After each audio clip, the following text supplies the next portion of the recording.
यीशु की लहू की जय। आज इस वीडियो के द्वारा परमेश्वर आप सबको बहुत आशीष दें। इस वीडियो में जो भी वचन है आप कोशिश कीजिएगा कि इस वचन को देखने का वो सारा कुछ परमेश्वर आपके जीवन में अद्भुत काम करेगा और उसने अपने हृदय दिल दिमाग में हमेशा याद रखिएगा, क्योंकि यह ज़रूर आपके जीवन के लिए बहुत काम करने वाला है। और जो आज बाइबल का वचन है, मैं वचन इसलिए बताता हूँ क्योंकि आप लोग वचन में मजबूत रहे, कोई कथा कहानी पे नहीं। और वचन वो नहीं सुने कि जो आपको सुनने में अच्छा लगता है। आप वचन ये कि आपका आत्मिक जीवन में मजबूती आ रहा है। शायद आपको सुनना अच्छा ना लगे, शायद सच्चाई को आप सुन ना पा रहे हो, ज़्यादा अच्छा है। ऐसा नहीं कि कानों की खुजली के कारण अपने लिए उपदेशक बटोर ले या फिर जो वचन हमको सुनने अच्छा लगता सिर्फ वो सुने, वो नहीं।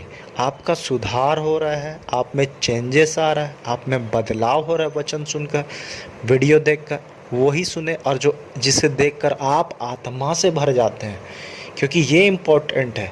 नहीं तो फिर हम लोग वही है, फिर वीडियो देख रहे हैं, सुन रहे हैं, उसके बाद ठंडा पड़े, वो नहीं। आप जितना हो सके, मैं तो यही कहूँगा कि वीडियो कम से कम देखे कीजिए, जितना हो सके। मेरा भी वीडियो मत ही देखिए, बस जो लोग देख रहे सुन रहे हैं तो ठीक है, लेकिन मैं तो कोशिश करूँगा कि आप लोग प्रभु की ओर फिरें, यीशु मसीह की ओर फिरें। अरे बाइबल है, परमेश्वर आपको बाइबल दिया है, इस बाइबल पे ध्यान दीजिए ना। मैं भी जो बताऊँगा, क्या बताऊँगा, मैंने जो यीशु मसीह को चखा है वही बताऊँगा, मैं भी वही बताऊँगा बाइबल से। मैं उन लोगों के लिए वीडियो बनाता हूँ कि जो लोग प्रभु को नहीं जान पा रहे हैं, जो लोग नए हैं, सीखना चाहते, प्रभु में बढ़ना चाहते हैं, और जो बढ़ चुके हैं, आपको तो पता है कि बाइबल को ही ज़्यादा महत्व देना सब बातों में से। इसीलिए कोशिश कीजिए कि अपने आप को परमेश्वर के वचन में ज़्यादा समय देना, प्रार्थना में। आइए हम लोग सुनते हैं मत्ती 20 का 29 से लेकर 34 तक। आज का वचन क्या कहता है? दो अंधों को दृष्टिदान। जब वो यरीहो से निकल रहे थे तो एक बड़ी भीड़ उसके पीछे हो ली। यीशु मसीह उस जगह से निकल रहे थे तो बहुत सारा भीड़ उसके पीछे हो लिया। क्यों हो लिया? क्योंकि भीड़ उसके पीछे इसलिए होता था क्योंकि सब उसको अपना प्रभु, अपना उद्धारकर्ता के रूप में ग्रहण कर चुके, जानते थे कि शरीर में से सामर्थ निकलता है, इनके कपड़े में से सामर्थ, शक्ति निकलता है कि छुएंगे तो चंगे हो जाएंगे। बहुत उपदेश, नई नई बातें बोलता है, लोग उसका वचन अद्भुत बोलता है, सामर्थी बात बोलता है, आत्मा की बातें बताता है, स्वर्ग की बातें, तो अद्भुत अद्भुत चीज़ें बताते हैं यीशु मसीह।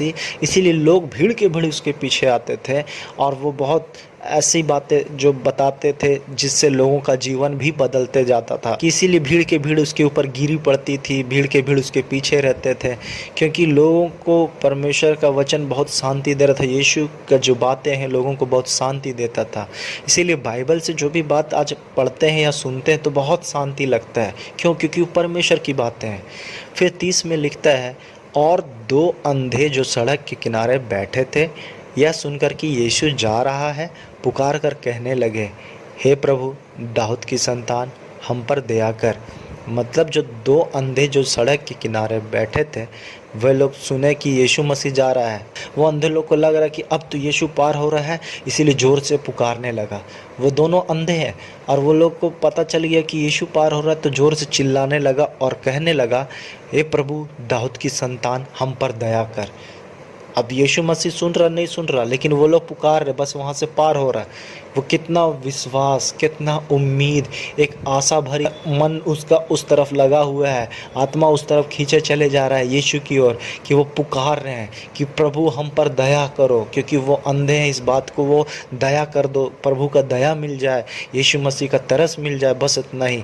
और फिर क्या कहता, फिर होता है आगे, लोगों ने उन्हें डांटा पर वे और भी चिल्लाकर बोले, हे प्रभु, दाऊद की संतान, हम पर दया करो। दूसरी बार हुआ, पहला बार में कोई रोक टोक नहीं हुआ। पहला बार आप प्रार्थना कर रहे होंगे, आपको कोई दिक्कत नहीं हो रहा, कुछ नहीं हो रहा, लेकिन जहाँ आप ज़्यादा प्रार्थना कर रहे हैं, पूरा विश्वास करके, जब आप बपतिस्मा लेते हैं सही तरीके से प्रभु यीशु के नाम से, पिता पुत्र पवित्र आत्मा के नाम से, तो विरोध उठता है, लोग आपके विरोध में उठते हैं, आपको डांटने लगते हैं। ऐसे जब प्रभु में सच्चाई से पढ़ने लगते हैं तो प्रार्थना क्यों कर रहे हो उतना, बाइबल क्यों पढ़ रहे हो उतना, क्यों प्रार्थना में जाते हो। आपको विरोध होता है, जिससे आपको शांति मिल रहा है, जिससे आपको उद्धार का रास्ता मिल रहा है। उन सारी बातों में प्रभु में आप बढ़ते चले जा रहे हैं, प्रभु आपको खींचे खींचे चले जा रहा है, ले जा रहा है, आप उसकी तरफ, प्रभु उसके प्रेम में बढ़ते चले जा रहे हैं। लेकिन लोग इस बात को नहीं समझने के चलते इसीलिए वो आपको ऐसा कहते हैं। क्योंकि यीशु मसीह क्या कहा था, उस लाइन को आप अपने हृदय में ऐसा समय में कहें कि प्रभु इन्हें क्षमा कर, क्योंकि ये नहीं जानते कि ये क्या कर रहे हैं। ठीक वैसे ही जैसे कहता है यीशु मसीह कि ये पिता इन्हें क्षमा कर, क्योंकि ये नहीं जानते क्या कर रहे हैं। आप भी ऐसे ही कहें, यीशु इन्हें क्षमा कर प्रभु, क्योंकि ये नहीं जानते ये लोग क्या कर रहे हैं। और आप प्रार्थना में फिर भी लगे रहें, जैसे ये दोनों अंधे भी फिर भी चिल्ला रहे हैं। फिर उसके बाद क्या होता है, तब यीशु ने खड़े होकर उन्हें बुलाया और कहा, तुम क्या चाहते हो कि मैं तुम्हारे लिए करूं। सोचिए, यीशु मसीह को ऐसा होना पड़ गया कि वहाँ रुकना पड़ गया, और वो लोग, यीशु मसीह खड़े होकर उन्हें बुलाया और कहा। पहले लोग क्या कर रहे थे, डांट रहे थे, और क्या कर रहे थे, उसे दूर हटा रहे थे, मना कर रहे थे। लेकिन यीशु मसीह ने उनका पुकार को सुना, उनको विश्वास था, उनको उम्मीद था, वो चिल्लाते गए, रुके नहीं। क्या आपका प्रार्थना ऐसी चिंताओं में, निराशा में, तकलीफ़ में, दुख की घड़ी में, संकट में, क्या उस समय में आप प्रार्थना छोड़ देते हैं? इन लोगों ने तो नहीं छोड़ा। इन लोगों को तो पूरा विश्वास था कि यीशु ही है जो दया करेंगे तो वो लोग क्या हो जाएंगे, ठीक हो जाएंगे। इतना तक कि यीशु मसीह को रुकना पड़ गया। आपका प्रार्थना इतना हृदय से, इतना आत्मा और सच्चाई से हो कि यीशु मसीह को बोलना पड़े कि बोल बेटी मैं तेरे लिए क्या करूं, बोल मेरे बेटे मैं तेरे लिए क्या करूं, क्योंकि तेरा प्रार्थना मुझ तक पहुंच गया। प्रभु यीशु मसीह तो कहता है, जो दिन रात मेरी दुहाई देते हैं, क्या मैं उसकी प्रार्थना सुनने में देर करूंगा? वो देर नहीं करेंगे, वो ज़रूर प्रार्थना सुनेंगे। क्या हम दुख और मुसीबत को देखकर कितना अपना मन को शांत रखते हैं, और क्या उस समय में हम स्थिर रहते हैं मुसीबत और संकट के समय? ये लोग जो करते हैं ऐसा, शांत रहते हैं, उनका विश्वास बड़ा है, उनका विश्वास ज़्यादा है, और वो लोग प्रार्थना में कंटिन्यू लगे रहते हैं, निराश में नहीं जाते हैं, निराशा में नहीं डूबते, शक संदेह नहीं करते हैं प्रार्थना में, होगा कि नहीं होगा। ये लोगों ने, दो अंधे ने पुकार पुकार के बोलते रहा, डांटो, तुम मारो, कुछ करो, कुछ भी करो, वो लोग चिल्ला रहे हैं, यीशु मसीह हे दाऊद की संतान हम पर दया करो, तरस खाओ। यीशु को रुकना पड़ा और वो खुद बोलने लगे, तुम क्या चाहते हो कि मैं तुम्हारे लिए करूं। सोचिए, आज आपके रूम में यीशु मसीह आपको बोलता, बोल बेटी मैं तेरे लिए क्या करूं, क्योंकि तूने बहुत परिश्रम किया, तूने बहुत रो रो के, आंसू बहा बहा के प्रार्थना किया, तकलीफ़ उठा उठा के मेरे नाम पे विश्वास रखा, स्थिर रहा, मुसीबत में भी नहीं घबराए और मेरे नाम में स्थिर रहे, पाप में नहीं गिरे।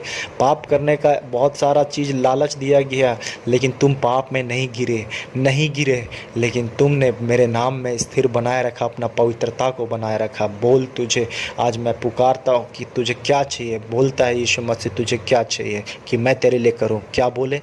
उन्होंने उससे कहा, हे प्रभु, यह कि हमारी आंखें खुल जाए। यीशु ने तरस खाकर उनकी आंखें छुई और वे तुरंत देखने लगे और उसके पीछे हो लिए। Praise the Lord. कहने का मतलब, उन्होंने उससे कहा, हे प्रभु, यह कि हमारी आंखें क्या हो जाए, खुल जाए।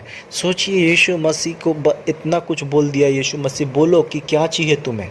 उन लोगों ने क्या मांगा? बहुत कुछ मांगने का हो सकता है, क्योंकि यीशु मसीह ऑफ़र कर रहे हैं खुद से कि तुम क्या चाहते हो। सोचिए, सुलेमान को भी परमेश्वर ने बोला, क्या चाहिए तुम्हें? क्या बोला? बुद्धि चाहिए, न्याय करना है मुझे, न्याय के लिए बुद्धि चाहिए। परमेश्वर इतना खुश हुआ कि परमेश्वर ने उसे सारी चीज़ें दे दिया, उसके साथ साथ मांगा जो था उसके साथ साथ और भी आशीषों को दिया। यहाँ पे भी यीशु मसीह ने इनकी आँखों को ठीक कर दिया। वो आंखें खुल गया, जो बंद आंखें दिखाई नहीं देता था वो खुल गया। क्यों हुआ? क्योंकि यीशु ने तरस खाया, दया किया। क्यों दया किया? क्योंकि बाइबल कहता है, तुम दया करो दूसरों पर, तुम पर भी दया किया जाएगा।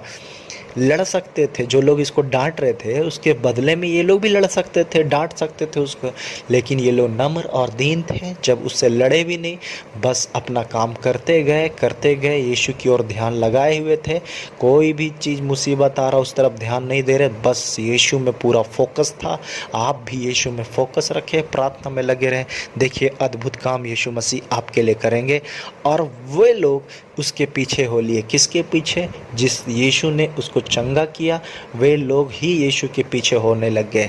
आपके जीवन में भी जब यीशु मसीह काम करता है तो आप यीशु के पीछे जाएं, किसी इंसान के पीछे ना जाएं, क्योंकि ऐसा समय आ गया है कि बहुत सारे लोग कानों की खुजली के कारण अपने लिए उपदेशक बटोर लिए हैं, जो उनको अच्छा लगता है वो सुनना चाहते हैं। आप वो मत कीजिए, आपको जो सुनना अच्छा लगता है वो नहीं, जो आपके आत्मिक उन्नति के लिए, जिसमें आत्मा से भर रहे, उन चीज़ों के पीछे जाइए जिससे आपके जीवन में चेंज हो रहा, स्वर्ग का रास्ता आपके लिए खुल रहा, आप में बदलाव आ रहा, आप प्रभु के बहुत करीब आ रहे हैं, आपके अंदर प्रेम आ रहा है, सच्चाई आ रहा, उसके पीछे जाइए।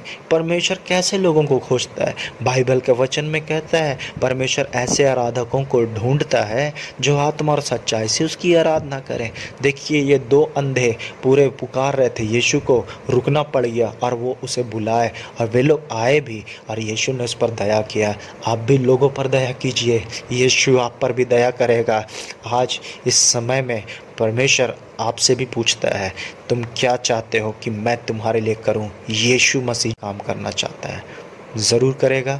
इंतज़ार कीजिए, जो काम आपको करना है आप कीजिए, यीशु मसीह को जो काम करना है वो काम करेंगे सही समय में। परमेश्वर इस वीडियो के द्वारा आपको आशीष दे। Praise the Lord.